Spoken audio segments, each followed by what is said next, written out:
Hello hi friends అందరికీ నేనైతే అందరికీ ఒకటి చెప్పాలనుకుంటున్నా.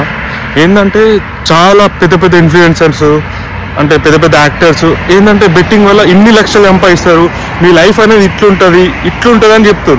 అసలు అట్లా ఎట్లుంటుంది చెప్పండి, నాకు అర్థం కాదు. ఎంతోమంది లాస్ అవుతుర్రు, గలీజ్ అవుతుర్రు. దానివల్ల ఏముంటుందో నేను చెప్తాను మీ అందరికీ.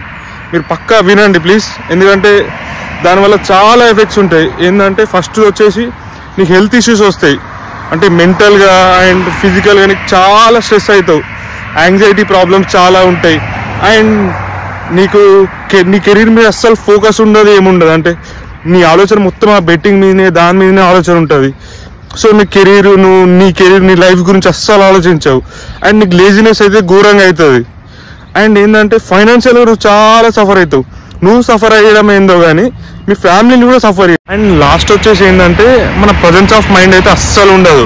ఏంటంటే నువ్వు బెట్టింగ్కి అడిక్ట్ అయినావు కాబట్టి నీ ఆలోచన, నీ మైండ్ మొత్తం బెట్టింగ్ గురించి ఆలోచిస్తుంది. సో నీతో పక్కన నీ ఫ్యామిలీ మెంబర్స్ ఉన్నా, నీ ఫ్రెండ్స్ ఉన్నా, మంచి మంచి బెస్ట్ ఇంపార్టెంట్ మూమెంట్స్ నువ్వు చాలా మిస్ అవుతావు లైఫ్లో. సో బెట్టింగ్ అనేది ఆపేయండి ఫ్రెండ్స్, ఎందుకంటే బెట్టింగ్ వల్ల ఇన్ని ఎఫెక్ట్స్ ఉన్నాయి. మీరు ఎవడో ఇన్ఫ్లుయెన్సర్ మిమ్మల్ని ఇన్స్పైర్ చేసి పెట్టేలా చేసినా దాని ఎఫెక్ట్స్ అనేవి ఏందని నువ్వు కొంచెం తెలుసుకుంటే it may be beneficiary for you. ఎందుకంటే తర్వాత ఎఫెక్ట్ అయిన తర్వాత మీ ఫ్యామిలీ బాధపడాల్సి వస్తుంది, నువ్వు బాధపడాల్సి వస్తుంది. ఇవన్నీ పంచాయతీలు ఎందుకు? బంద్ చేయి మామ అందుకే బెట్టింగ్.